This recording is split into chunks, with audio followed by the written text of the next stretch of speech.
YS Rajasekhar Reddy జయంతి సందర్భంగా ఇడుపులపాయలో షర్మిల నివాళులు అర్పించారు. తల్లి విజయమ్మతో అందరికంటే ముందే షర్మిల వైఎస్ఆర్ గార్డ్ దగ్గరకు వెళ్లి తండ్రికి నివాళులు అర్పించారు. సీఎంగా వైఎస్ రాజశేఖర్ రెడ్డి చేసిన మంచి పనుల ద్వారా ప్రజల మనసుల్లో చిరస్థాయిగా ఉండిపోతారని షర్మిల చెప్పారు. వైఎస్ జ్ఞాపకార్థం హైదరాబాద్లో స్మృతివనం ఏర్పాటు చేయాలని తెలంగాణ సీఎం రేవంత్ రెడ్డికి విజ్ఞప్తి చేశారు.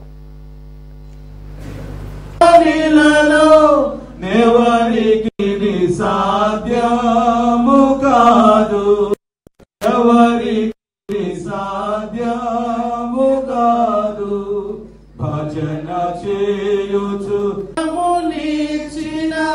విజయుడా నిన్ను వేడుకొందును, విజయుడా నిన్ను వేడుకొందును, భజన చేయుచు.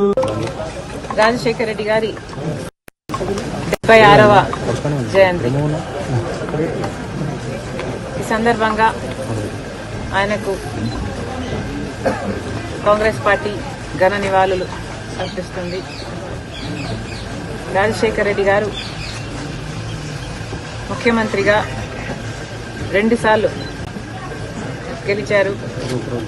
5 సంవత్సరాలు ముఖ్యమంత్రిగా పనిచేసిన నాయకుడు.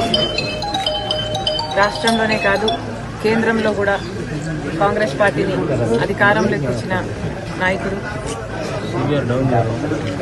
ఆయన పరిపాలన, ఆయన పథకాల వల్ల కోట్ల మంది తెలుగు ప్రజల జీవితాలని తాకినవాడు. ఆరోగ్యశ్రీ, ఫీజు రీయింబర్స్మెంట్, 108, జలయజ్ఞం ఇలాంటివి రాజశేఖర రెడ్డి గారి మార్క్ పరిపాలన. ఇచ్చిన మాట తప్పకపోవడం, మడమ తిప్పకపోవడం రాజశేఖర రెడ్డి గారి మార్క్ రాజకీయం. రాజశేఖర రెడ్డి గారు చనిపోతే ఆ బాధను తట్టుకోలేక, ఆ నిజాన్ని జీర్ణించుకోలేక ఆయన వెనకాలే దాదాపు 700 మంది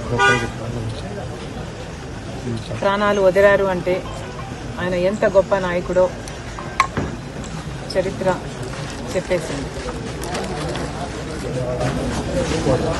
అలాంటి నాయకునికి, మా నాన్నకి మనస్ఫూర్తిగా నివాళులు అర్పిస్తున్నాం. రాజశేఖర రెడ్డి గారి అభిమానులందరికీ మనస్ఫూర్తిగా నమస్కరించుకుంటున్నాం. ఈ సందర్భంగా రాజశేఖర రెడ్డి గారు ఉమ్మడి ఆంధ్ర రాష్ట్రానికి ముఖ్యమంత్రిగా పనిచేశారు. కాబట్టి హైదరాబాద్లో కూడా రాజశేఖర రెడ్డి గారికి ఒక మెమోరియల్ స్పేస్ ఉండడం సబబు. రాజశేఖర రెడ్డి గారు మరణించిన వెంటనే కాంగ్రెస్ పార్టీ అది కేటాయించినప్పటికీ ఇప్పటికీ అది అమలు కాలేదు. ఇప్పటికైనా ఇప్పుడు రేవంత్ అన్న గారు అక్కడ ముఖ్యమంత్రిగా ఉన్నారు.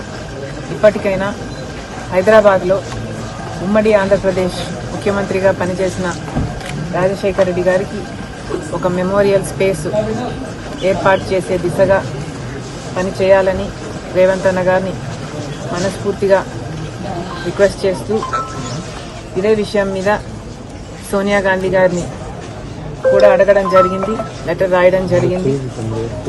కాబట్టి ఇది వెంటనే అమలు చేస్తే రాజశేఖర రెడ్డి గారి అభిమానులందరికీ రాజశేఖర రెడ్డి గారిని తెలంగాణలో, హైదరాబాద్లో కూడా వాళ్ళు వెళ్ళి తలుచుకోవడానికి, నివాళులు అర్పించడానికి అవకాశం ఉంటుంది. ఎందుకంటే ప్రస్తుతం కనీసం ఆయన జయంతికి, వర్ధంతికి కూడా ఆయనని స్మరించుకునే అవకాశం అనే మెమోరియల్ స్పేసు తెలంగాణలో, హైదరాబాద్లో లేకపోయింది. మరొకసారి రాజశేఖర రెడ్డి గారి అభిమానులందరికీ, ఇక్కడికి వచ్చిన వాళ్ళందరికీ, రాలేకపోయిన వాళ్ళందరికీ కూడా రాజశేఖర రెడ్డి బిడ్డ మనస్ఫూర్తిగా నమస్కరించుకుంటాం. Thank you.